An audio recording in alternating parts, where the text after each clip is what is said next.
Hello there! So I realised it's been a really long time since I've done a tag. To be honest, there haven't been that many flying around Booktube recently, but the lovely Eric at Eric Carl Anderson recently created a tag which is called the Future Classics Book Tag. I will link his channel down below. Definitely check him out if you haven't already. He's fantastic. So I thought I would do this. He very kindly tagged me. It's all about classics and predicting which books we think will become classics in the future. There is one question, I warn you, which I don't have an answer for because I just couldn't think of anything, but the other questions I do have answers for, so let's get straight into it. Number one is pick an established classic that you think will still be relevant in the future. Now for this I have chosen John Steinbeck's The Grapes of Wrath. I think because when I read this, I was astounded by how relevant it still is, especially given how long it's been since it was written. Obviously the situations have changed in the preceding years, but in terms of the subject it deals with and the idea of immigration and the way immigrants are treated and generally just the human aspect of the issue is so on point and so relevant, especially when I read this. It was 2 years ago when there was a lot of hostility towards immigration. Obviously there still is, but it was very much, you know, at boiling point around 2 years ago when I was reading this, and it was amazing to see just how relevant it still was. And I think it's one of those things that is always going to be relevant in some form or another.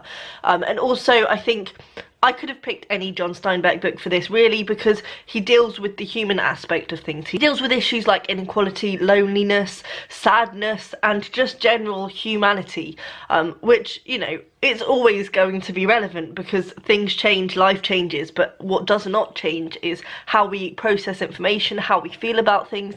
So I think to a certain extent John Steinbeck will definitely always be relevant, and I will certainly be reading, hopefully, The Grapes of Wrath again in 50 years because, you know, that would be good.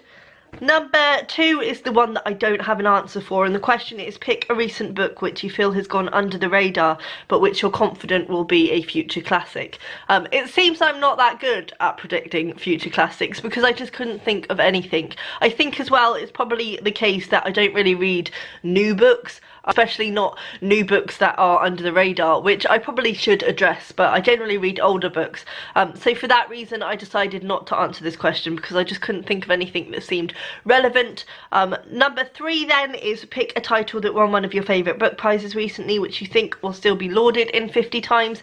Again, this isn't necessarily recently, but I've decided to go with A Girl is a HalfFawn Thing by Emma McBride, which won the Women's Prize for Fiction in 2014. So, you know, quite a while ago now, but in the grand scheme of things, it's still fairly recent. I think that this should be a classic, purely because it is very experimental in form. I really enjoyed it. I thought it was fantastic. I'm aware it's a bit of a Marmite book because it is very much kind of poetic writing. It's stream of consciousness, it's continual, it's rhythmic, it's very different to anything else, but I think for that reason it should be a classic. As much as it does divide the crowd, I think it's one of those books that is daring enough and does new enough things that it's worth our attention, and I think it's worth the sort of accolade of a classic. Number four is pick a recent book you haven't read yet but which you think might become a classic based on reputation alone. For this one I've gone for The Essex Serpent by Sarah Perry.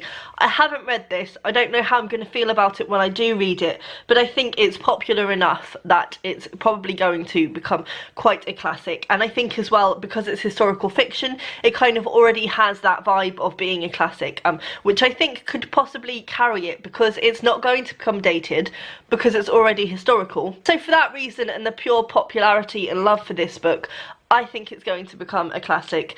Certainly it's going to be around for a good while yet, I suspect. Then number five is pick a favourite book that you want to save for your grandchildren to read in 50 years time. This can be a children's book or a book for adults, anything you connect with personally that you hope a future generation will connect with too. Now for this I've gone for an already existing classic, which is Peter Pan by J.M. Barrie, mainly because I think the themes in this are so relevant across time periods.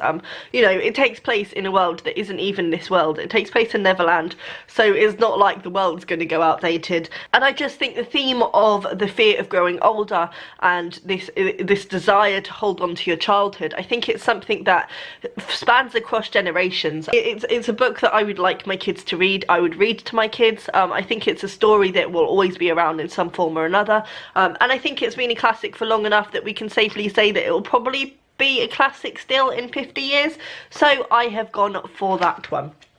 So that is all the questions. Thank you very much, Eric, for tagging me. It was a fantastic tag. In terms of people I'm planning to tag, I would like to tag Katie at Books and Things. She's the queen of classics, so I'm sure she has some fantastic answers for this.